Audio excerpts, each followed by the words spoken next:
नमस्कार दोस्तों, जय माता दी। स्वागत है आप सभी का हमारे YouTube चैनल में। तो दोस्तों, आज की इस वीडियो में हम आप सभी को बताने वाले या देखने का हिम्मत हो तभी देखना। जी हाँ दोस्तों, क्योंकि इस वीडियो में हम आप सभी को बताने वाले हैं कि ऊपर वाले ने अपना बड़ा फैसला सुना दिया है। तो दोस्तों, यूं कहे तो आपका जीवन का बड़ा फैसला आज स्वयं भगवान ने सुना दिया है। जी हाँ दोस्तों, आज के इस वीडियो में हम आपको कुछ ऐसी बात पता नहीं जा रही हैं जिसे यदि आप नहीं समझ लिया। पहली बात तो यह है कि यह बातें आपके लिए पहली बार होंगी जिन्हें आप सुनेंगे, और इन बातों को सुनकर निश्चित तौर पर आप आश्चर्यचकित रह जाएंगे और आपको एक नई दिशा प्राप्त होगी। दूसरी बात यह है कि इन बातों को यदि आपने समझ लिया तो आपके जीवन में जो परेशानियां हैं, जो तकलीफ है, इन सब परेशानियों का समाधान आप स्वयं ही निकाल पाएंगे और आप समझ जाएंगे कि आखिर क्या कारण है जो आपके जीवन में इतनी परेशानियां हैं, इतनी कष्ट हैं। अब इस बीच हम आपको बता दें कि कुछ ऐसी बातें भी हम आपको बताएंगे क्योंकि केवल आपके व्यक्तित्व के बारे में है, खुद के बारे में है और बेहद ही गुप्त हैं। तो इन बातों के बारे में आप किसी से चर्चा ना करें। दूसरा यह है, आप वीडियो को बिल्कुल अकेले में एकांत में ठंडे दिमाग से देखें तो आपको ज्यादा समझ में आएगा। यदि आपने किसी काम को करते करते इस वीडियो को देखा तो आपको कुछ भी अच्छी तरह से समझ में नहीं आएगा और आप सही ज्ञान नहीं ले पाएंगे, तो फिर आपका जीवन कैसे बदलेगा। दोस्तों, तो बस आपको ठंडे दिमाग के साथ इस वीडियो को पूरा देखना है और हर बात जो इसमें हम बता रहे हैं उसे समझने का प्रयास करना है। हम आकर आपको बता नहीं जा रही है कि भगवान की पूजा पाठ करते हैं, सच्चे मन से उन्हें याद करते हैं, अपनी तकलीफ है उन्हें बताते हैं, लेकिन भगवान आपके बारे में क्या सोच, और जब भगवान आपके बारे में सोचती हैं तो आपको कैसे पता चलेगा कि भगवान आपके बारे में क्या सोच रही हैं और अब आपको इसके अनुसार अपने जीवन में क्या बदलाव लेकर आने हैं। आखिर भगवान की भाषा क्या होती है, आप कैसे भगवान से बात कर सकते हैं, बड़ा ही गहरा विषय है जो आज के इस वीडियो में हम आपको बताने जा रहे हैं। यदि आपने आज के इस वीडियो को नहीं देखा तो यकीन मानिए आप एक बेहद ही महत्वपूर्ण जानकारी से वंचित रह जाएंगे।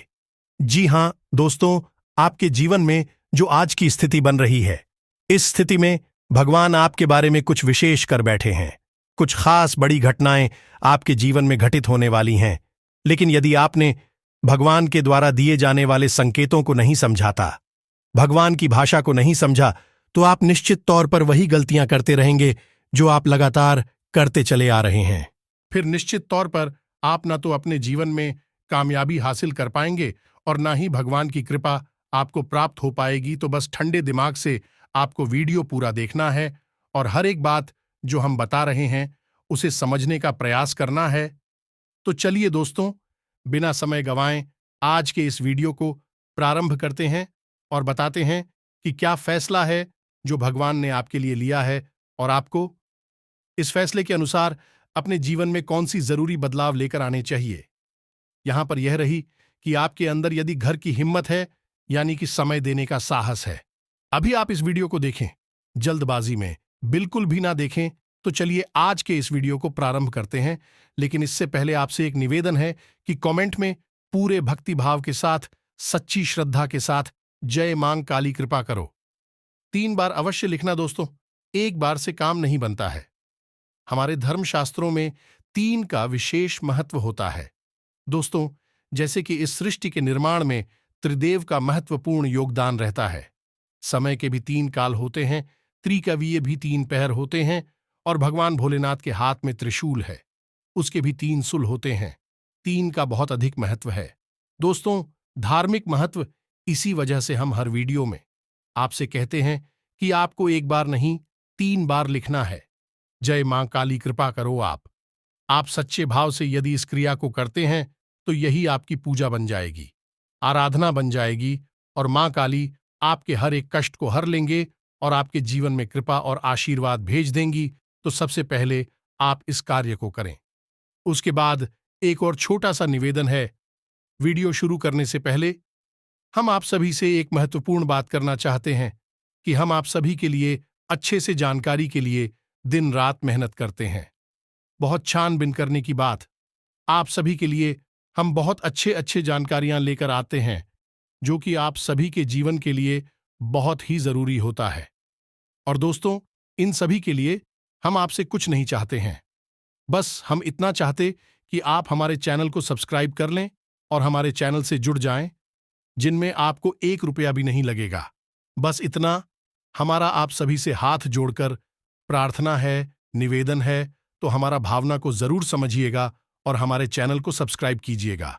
दोस्त, इससे हमारा बहुत अधिक मनोबल बढ़ेगा और हम दुगनी मेहनत से आपके लिए ऐसे ही सूचना और ज्ञानवर्धक वीडियो लेकर आते रहेंगे। जी हां दोस्तों, तो चलिए सब्सक्राइब कर दीजिए, फिर आगे बढ़ते हैं। जी हां दोस्तों, तो चलिए शुरू करते हैं।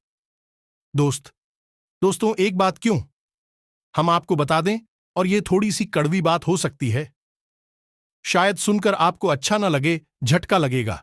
सबसे पहले हम आपको बता दें कि आपकी राशि के जातकों के जीवन में जो परेशानियां होती हैं, जो भी कष्ट होते हैं, उन परेशानियां कष्ट के लिए सबसे अधिक जिम्मेदार आप स्वयं ही हो।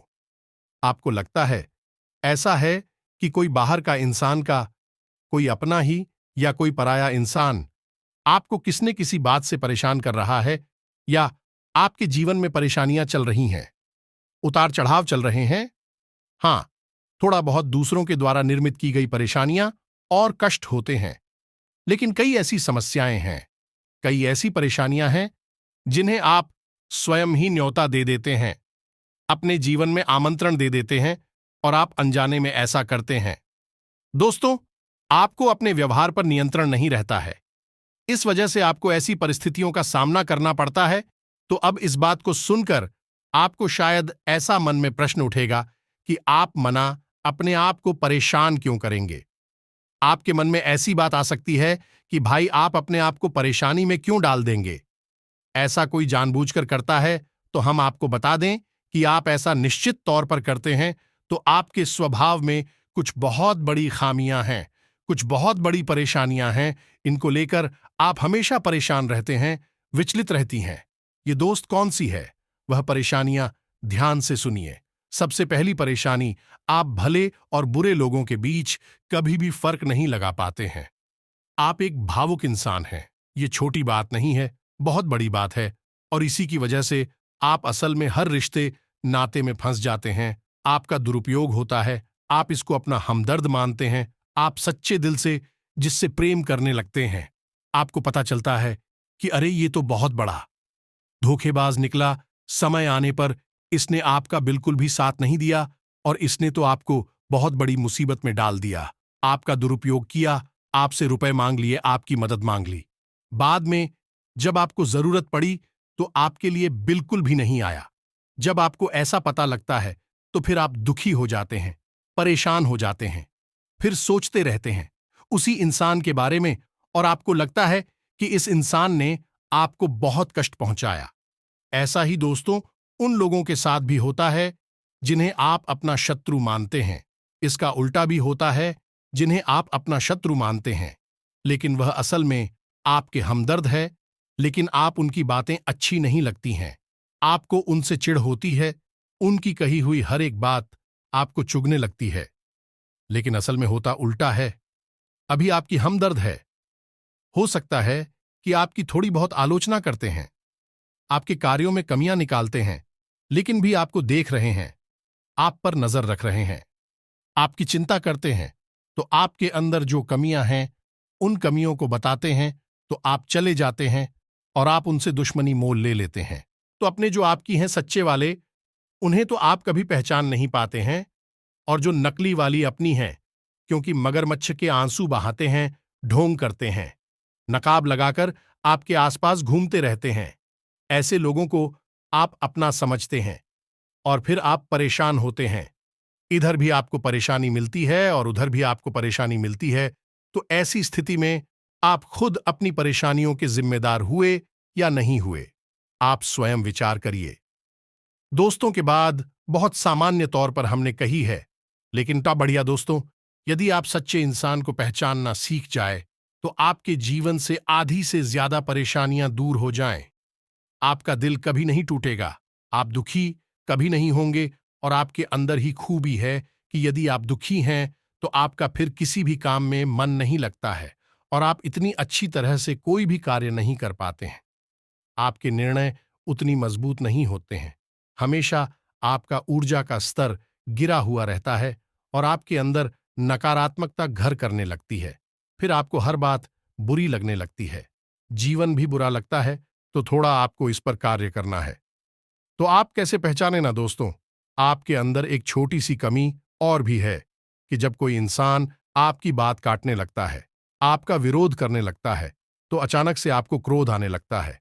और जब आपके मन में क्रोध उत्पन्न होता है दोस्तों, तो आपका जो भौतिक पल है वह कमजोर पड़ जाता है, यानी आपके विचार करने की क्षमता कमजोर पड़ जाती है। फिर आप भावना में बहकर जवाब दे नहीं लगते हैं और आप सही आकलन नहीं कर पाते हैं कि यह इंसान ऐसी बात क्यों कह रहा है, आपकी बात काट क्यों रहा है, आप में कमी निकाल क्यों रहा है। तो ऐसे में आपको अपने स्वभाव पर नियंत्रण करना है। जब कोई आपकी बात काट रहा है तो आपको क्रोधित नहीं होना है, रुक जाना है, ठंडे दिमाग से विचार करना है और उसके द्वारा कही गई बात को पूरी तरह से समझने का प्रयास करना है कि आखिर इसने ऐसी बात क्यों कही है। अगर आप यह करेंगे तो आप यकीन मानिए कि आप जिन्हें अपना शत्रु समझ रहे हैं, ऐसा समझते हैं कि यह आपके विरोधी हैं, हमेशा आपके अंदर कमियां निकालते हैं, कुतर्क करते हैं, असल में उनके ही अंदर आपको अपनी हमदर्द मिल जाएंगे। ये दोस्तों, आपकी शत्रुओं के अंदर आपको अपने मित्र मिल जाएंगे, अपने प्रेमी मिल जाएंगे और ठीक इसका उल्टा भी है। दोस्तों, जो लोग आपकी हर वक्त हां में हां मिलाते रहते हैं, आपकी चमचागिरी करते हैं, झूठी तारीफ ही करती हैं, आप वहां पर भी पिघल जाते हैं, आप हो जाते हैं और उनकी बातों में आ जाते हैं, उनकी हर बात को सत्य समझने लगते हैं। वहां पर भी आपको अपने ऊपर नियंत्रण रखना, भावनाओं में नहीं रहना है। और जब वह आपसे कोई बात कह रहा है, आपकी तारीफ कर रहा है और आपको विचार करना है, आप खुद इतने बुद्धिमान हैं कि आसानी से पता लगा लेंगे कि इस इंसान ने आपकी यहां पर झूठी तारीफ की है। वहीं उसकी पोल खुल जाएगी और आप समझ जाएंगे कि यह एक धोखेबाज इंसान है, इस स्वार्थ सिद्ध करने के लिए आपसे जुड़ा हुआ है, तभी आपकी अनाप शनाप तारीफें कर रहा है और आपसे अपना मतलब सीधा करना चाहता है। यह दो काम यदि आप करने लगेंगे, आप निश्चित तौर पर अपनी 50% से ज्यादा, इन्हीं आदि से ज्यादा अपनी तकलीफों को अपने हाथों से दूर कर पाएंगे। दोस्तों, हम गारंटी देते हैं। बस यहां पर आपको सबसे बड़ा कार्य ही करना है कि कोई आपसे कुछ भी कहे, आपको तुरंत उसका जवाब नहीं देना है, तुरंत अपने मन में कोई विचार नहीं लाना है, थोड़ा रुक जाना है। फिर उसके बाद सोचना है कि ऐसा क्यों कहा, ऐसा क्यों किया है, कारण क्या था। जब आप विचार करेंगे तो आपको सारी बातें स्पष्ट तौर पर समझ में आ जाएंगे। इसी के साथ साथ दोस्तों, आपको हम बता दें कि आपके अंदर एक और बहुत बड़ी कमी है। इस कमी को आपको खाना बहुत आवश्यक है और वह कभी यह है कि आप आलसी हो जाती हैं। वैसे तो आप बहुत मेहनती हैं, लगन के साथ काम करते हैं और जब आप काम करने पर उतारू हो जाती हैं तो आपसे बेहतर कोई कार्य कर ही नहीं सकते। आपकी कार्य क्षमता बहुत ही अद्वितीय है, यह बात आप यकीन कर लीजिए। दोस्तों, लेकिन अच्छाई के साथ हमेशा बुराई भी होती है। जहां आप ही बेहतरीन कार्य करता है, वही आपके अंदर ही खामी यह है कि यदि आप अलग करने पर आ जाएं, का रिपोर्ट डालने पर आ जाए, तो आप काम को इतना ज्यादा टाल देते हैं, इतना ज्यादा आलस दिखाते हैं कि फिर आप समय पर कार्य करने के लिए खड़े होते हैं, तब तक बहुत देर हो जाती है और आप कार्य में पिछड़ जाते हैं। आप याद करके देखिए दोस्त, हमारे कहने से कि आपने कई बार कार्य को इतना डाला, कितना डाला कि अंत में जाकर आप उस कार्य को सही समय पर कर ही नहीं पाए और वहां पर आपको सफलता मिल गई। कई जरूरी से जरूरी कार्यों को भी आप डालने लगे हैं, आलसी हो जाते हैं। बहुत बड़ी कमी है दोस्तों, आपको यहां पर भी विचारशील बनना है, समझना है अपने जीवन में कौन से कार्य जरूरी है, उन्हें सबसे पहले करना है, उन्हें भूल कर भी आलस नहीं करना है और जो कम जरूरी कार्य में आप आदेश कर भी सकते हैं। दोस्तों, विचारशील बनेंगे तो ही आप इस कमी से दूर हो पाएंगे, कोई आपको नहीं बताएगा। यह बात हम बता रहे हैं क्योंकि कोई भी सीधे तौर पर आपसे दुश्मनी नहीं लेना चाहता है कि आपका क्रोध आपका गुस्सा बहुत खतरनाक है। जी हाँ दोस्तों, और आपकी यह बहुत बड़ी कमी है कि आप सीधे तौर पर अपनी आलोचना सहन नहीं कर पाते हैं, इसलिए लोग आपको सत्य बताने से भी कटने लगते हैं। तो एक यह जरूरी काम है, इसको भी आपको करना है। अब सुनिए एक सबसे महत्वपूर्ण बात कि दोस्तों, आपके अंदर एक ऐसे अच्छी बात है, ये बड़ी बात नहीं है, लेकिन इसमें कहीं ना कहीं आपके जीवन में नकारात्मकता शामिल हो जाती है। तो ध्यान से सुनिए कि आपकी एक बड़ी आदत क्या है, कि आपके अंदर छल कपट की भावना नहीं है। आप झूठ को सहन नहीं कर पाते हैं और अब बात सीधे तौर पर लोगों के सामने रख देते हैं, यानी सत्य का साथ देते हैं और सीधे तौर पर अपनी बात लोगों के सामने रख देते हैं। अब इससे होता यह है कि लोग आपसे बहस करने पर उतारू हो जाती हैं और आपकी सही बात का भी गलत मतलब निकालने लगते हैं, क्योंकि आप इतने सीधे तौर पर बात बोलते हैं। घुमाने फिराने की आपकी आदत नहीं है, सीधे सीधे आप बात बोल देते हैं, फिर चाहे किसी को बुरी लगे या अच्छी लगी। तो ऐसी में कई बार ऐसा होता है कि आप बहसबाजी को आमंत्रण दे देते हैं, लोगों के साथ में पड़ जाते हैं और वह बहस कई बार इतनी बढ़ जाती है कि आपके रिश्तों में भी खटास आ जाती है और आपके जीवन में भी नकारात्मकता आ जाती है। कभी कभी तो बहस इस हद तक चली जाती है कि वह इस झगड़े का रूप भी ले लेती है। यहां पर आप थोड़ा सा चतुराई से काम लेना सीखना होगा। ज्यादा सीधेपन से भी काम नहीं चलता है और आपके मन में सत्यता है, आप उसे बनाकर रखी है, लेकिन दुनिया में उस सत्यता का प्रदर्शन करने की कोई आवश्यकता नहीं है। आपको किसी से बहस नहीं करनी है। कोई झूठ बोल रहा है, गलत काम कर रहा है, उसे करने दो आप। कोई मतलब नहीं है दोस्तों। आप यदि उसे सुधारने में लग जाएंगे तो वह सुधरेगा तो नहीं, लेकिन आपके साथ पेश करेगा, झगड़ा करेगा और आपका भी जीवन समय और दिमाग सब खराब कर देगा। तो यहां पर आपको थोड़ा सा सतर्क रहना है और कब लोगों से बात करते करते, चर्चा करते करते बीच में से हट जाना है, यह आपको समझना होगा। याद रखिए दोस्तों, इस जंगल में सबसे पहले पेड़ काटे जाते हैं जो एकदम सीधे होते हैं। तो थोड़ा सा तो कभी जीवन में आवश्यक है, थोड़ी सी टेढ़े मेढ़े भी बन जाइए। दोस्तों, इस समय की मांग है, दूसरों को हानि पहुंचाने के लिए नहीं, अपनी रक्षा करने के लिए। दोस्तों, यकीन मानिए, भगवान श्री कृष्ण ने भी तो मानव को यही संदेश दिया है कि जब काम सीधे तौर पर न बने तो थोड़ा सा चतुराई का साथ देना चाहिए, चतुर बन जाना चाहिए। तो ये सारी बातें थीं कि आपको कहां कहां सुधार की आवश्यकता है।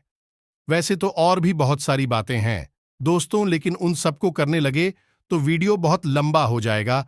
तो जो जरूरी बातें थीं वह हमने आपको बता दी है। आप इन पर कार्य करिए, निश्चित तौर पर बदलाव आएंगे। अब हम आपको बता दें कि आपकी राशि चक्र की एकमात्र कैसी राशि है जो भगवान की बहुत अधिक प्रिय होती है।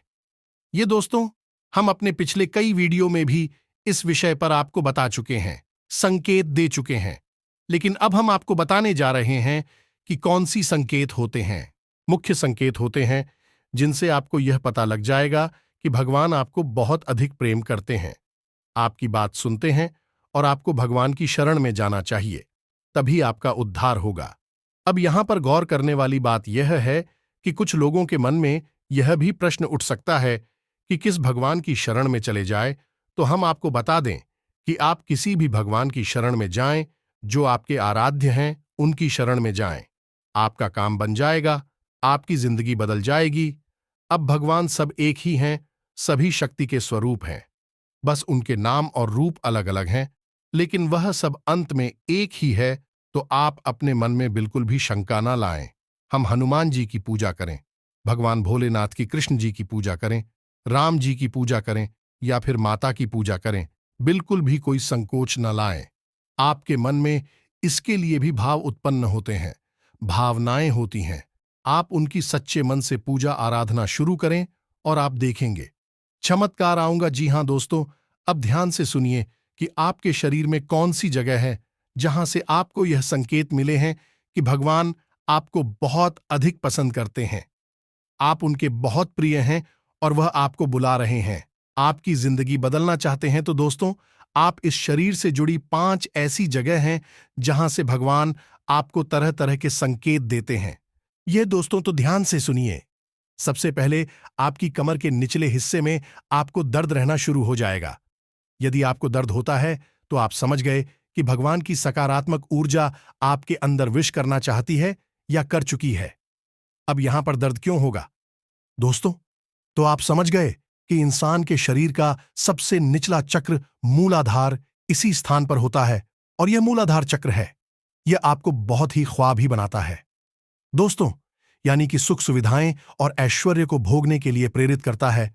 तो ऐसे में जब ईश्वर की सोच, सकारात्मक निर्गुण ऊर्जा आपके अंदर प्रवेश करती है तो सबसे पहले आपको यहीं पर पीड़ा होनी शुरू हो जाती है। यहीं पर आपको हल्का हल्का सा दर्द रहना शुरू हो जाएगा। कभी कभी तेज होगा, कभी कम होगा और कभी गायब ही हो जाएगा। अब जब दर्द आपको होगा तो आप दवाई भी ले लेंगे, अभी आपको राहत नहीं मिलेगी, एक बेचैनी सी रहेगी। तो आप समझिए कि यदि यहां पर आपको दर्द होता है तो आप समझ जाइए कि भगवान आपको बुला रहे हैं, आपको बहुत प्रेम करती हैं। अब कुछ लोगों के मन में यह प्रश्न आएगा कि कोई बीमारी होगी तो दोस्तों आप चेकअप कराएंगे, डॉक्टर के पास जाएंगे, बीमारी कोई भी नहीं निकलेगी, लेकिन दर्द लगातार बना रहेगा। यह दोस्तों यह प्रमाण होगा। दूसरा स्थान है आपकी माथे पर, आपकी आंखों के बीचों बीच दोस्तों, जिसे हम आज्ञा चक्र करती हैं। अब आज्ञा चक्र जैसा कि इसका नाम है कि आज्ञा दी जाएगी। आप आज्ञा से संबंधित जो भी क्रियाएं हैं, विक्रिया ऐसी चक्र से नियंत्रित होती हैं। अब जब आप स्वयं को आकर दे रहे हैं कि आज मैं यह काम करूंगा, आज मैं यहां जाऊंगा, वहां जाऊंगा, इसी बीच ईश्वर की शुद्ध सकारात्मक ऊर्जा आपकी शरीर में प्रवेश कर जाती है और वह आपसे कुछ और करवाना चाहती है। पूजा पाठ कर आना चाहती है, ईश्वर का नाम लेना चाहती है, लेकिन आप उसी सो नहीं रहे हैं। तो ऐसे में क्या है? एक विचार उत्पन्न होता है, आप भौतिकवादी हैं और आध्यात्म आपको खींच रहा है, ईश्वर आपको खींच रहे हैं। तो यही खिंचाव आपको अपने माथे पर महसूस होगा। हल्की हल्की नाथों की किताब साहू का और थोड़ी हल्की हल्की खुजली भी होगी, दर्द भी रह सकता है। यदि संकेत है आपको तो समझ जाइए कि ईश्वर आपसे प्रेम करते हैं। अब आपको तैयार हो जाना है, फीमेल इन हो जाना है। कार्यों को करते करते भी इस तरह करें कि आप ईश्वर की भक्ति कर रहे हैं, यानी ईश्वर का नाम लेते लेते कार्य को करें। तीसरा स्थान है दोस्तों आपकी वाणी। आप देखेंगे कि अचानक से कुछ ऐसा होने लगा है कि आप द्वारा बोली गई बातें सच होने लगी हैं।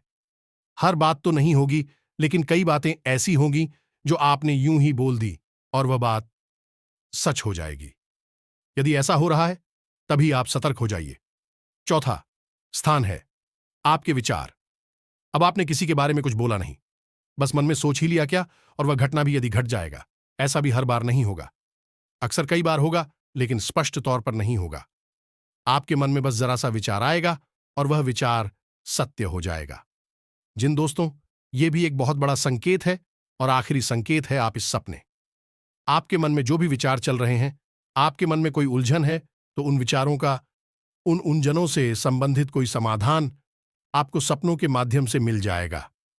दोस्तों, जैसे आप कुछ ऐसी परेशानी में उलझे हुए हैं कि आपको कुछ समझ में नहीं आ रहा है, आप ईश्वर का नाम लेकर सोएंगे कि प्रभु हमें इस परेशानी से बाहर निकालिए, और सपने के माध्यम से आप कुछ ना कुछ ऐसा संकेत मिलेगा जिससे आपको समाधान मिल जाएगा, या फिर अपने के माध्यम से कई ऐसी भविष्य की घटनाएं आपको आभास करा देंगे जो होने वाली हैं, और आपको पहले ही उनका पूर्वाभास होने लगेगा।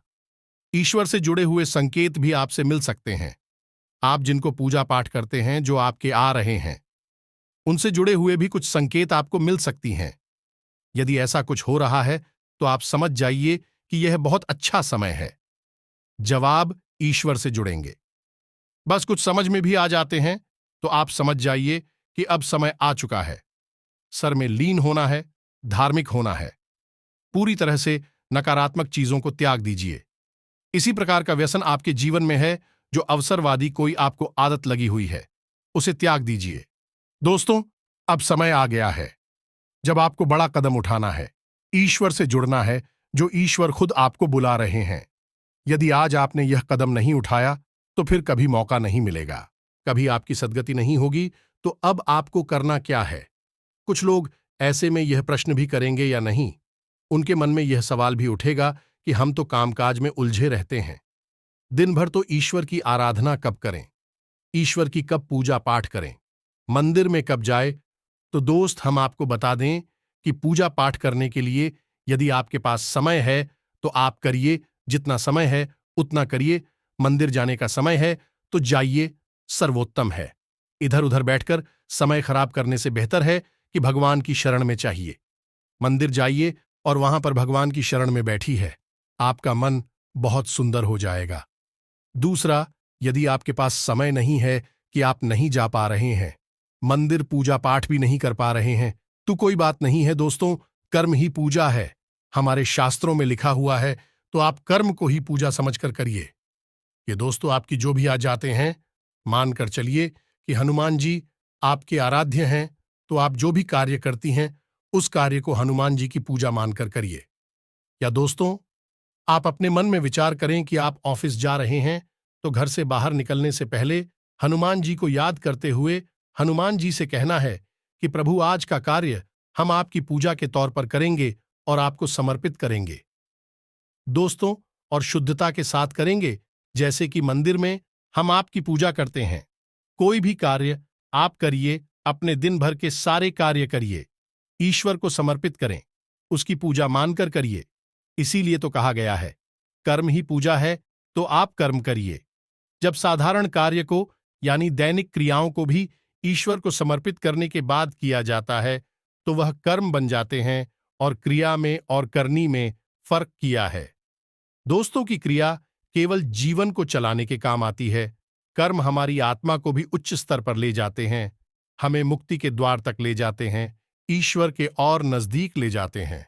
दोस्तों, यदि आप दैनिक क्रियाओं को भी ईश्वर को साक्षी मानकर करने लगेंगे, तो भी दैनिक क्रिया साधारण क्रिया ही नहीं होगी, विक्रम बन जाएंगे, जो आग की आत्मा को उच्च स्तर तक ले जाएंगे। ईश्वर से जुड़ जाओगे आप। अब इसमें भी यदि आपको एक कदम और आगे जाना है, तो फिर आपके कार्यों का जो नतीजा निकल रहा है, उस नतीजों को आप ईश्वर का प्रसाद मानकर ग्रहण कर लीजिए। आपको बिल्कुल भी दुखी होने की जरूरत नहीं है। आपने इस सच्चे मन से, बहुत मेहनत से कोई कार्य किया, भगवान को साक्षी मानकर किया कि प्रभु आपकी पूजा कर रहे हैं, और आपको उसका अच्छा नतीजा नहीं मिला, मन के अनुसार आपको सफलता नहीं मिली, आपने जैसा सोचा था वैसा नहीं हुआ, तो आप उसी ग्रहण करिए, ईश्वर का प्रसाद मांगकर। दोस्तों, आप कहिए कि हनुमान जी, हमने आपकी पूजा की है, अब आपको जो देना है वह आप दे दीजिए। आपको अच्छा देना है तो ठीक है, बुरा देना है तो ठीक है, हम प्रसाद समझकर उसे ग्रहण कर लेंगे। तो जब आप कार्य के परिणाम को प्रसाद समझकर ग्रहण कर लेंगे और कार्य को कर्म समझकर करेंगे, तो दोस्तों, हम आपसे कहते हैं कि आपका हर एक कर्म सिद्ध हो जाएगा। आप स्वयं भी एक सिद्ध पुरुष बन जाएंगे, और आप मिट्टी को भी हाथ लगा देंगे तो वह सोना बन जाएगी। जिस इंसान के साथ में भगवान चल रहे हो, उसका क्या कोई बाल भी बांका कर सकता है? क्या उसे कामयाबी हासिल करने से कोई रोक सकता है? पांडवों के साथ भगवान श्री कृष्ण थी, और वह कितनी विशालतम सेना भी पांडवों का बाल भी बांका नहीं कर पाई। सभी कौरवों ने मिलकर हर प्रकार का षड्यंत्र किया, लेकिन कुछ नहीं बिगाड़ नहीं पाए, क्योंकि उनके साथ भगवान श्री कृष्ण थे कि हम दोस्त, तो आपके साथ ही भगवान रहेंगे। बस हमने आपको जैसा कहा है वैसा आप करिए, और आप चमत्कार देखिए। कुछ ही दिनों में आप हमें कमेंट करके बताना कि आपके जीवन में कैसे कैसे बदलाव आए। एक बात और जाते जाते हम आपसे कहना चाहेंगे दोस्तों, कि भगवान आपके अंदर क्या देखना चाहते हैं, आपने क्या कपड़े पहने हैं, आप कैसे इंसान हैं, आपकी जेब में कितना रुपया पैसा है, इससे भगवान को कोई मतलब नहीं है। भगवान त्रिकालदर्शी हैं, अंतर्यामी हैं, वह आपके अंदर झांक सकते हैं, और आपके मन में क्या भावनाएं चल रही हैं, बस उन्हीं से भगवान का मतलब है। कि आपके भाव से, आपकी भावना से भगवान को मतलब है। तो जैसे ही आपके भाव बदलेंगे, भावनाएं बदलेंगे, आपका भगवान से जुड़ाव और मजबूत हो जाएगा। तो उम्मीद है कि हमने जो जानकारी आपको दी है, आपको यह जानकारी अच्छी लगी है, पूरी तरह से समझ में आ चुकी है, और इस जानकारी का कैसे प्रयोग करना है, अपने जीवन को कैसे बदल रहा है, यह भी आप अच्छी तरह से समझ चुके हैं। फिर भी यदि कोई प्रश्न आपके मन में उठता है, तो आप कमेंट करके पूछिए, हम आपके प्रश्नों के जवाब देने की पूरी कोशिश करेंगे। इसी के साथ साथ आज की इस वीडियो में विराम देते हैं। कमेंट में पूरे भक्ति भाव के साथ जय मान संतोषी याद रखें, भाव का ही मूल्य है माता जी, आपके पास तो बच्चे भाव के साथ रखें। जय मान संतोषी मां कृपा करो, एक प्यारा सा लाइक भी अवश्य करें। मिलते हैं अगले ज्ञानवर्धक वीडियो में, तब तक के लिए धन्यवाद। जय माता की।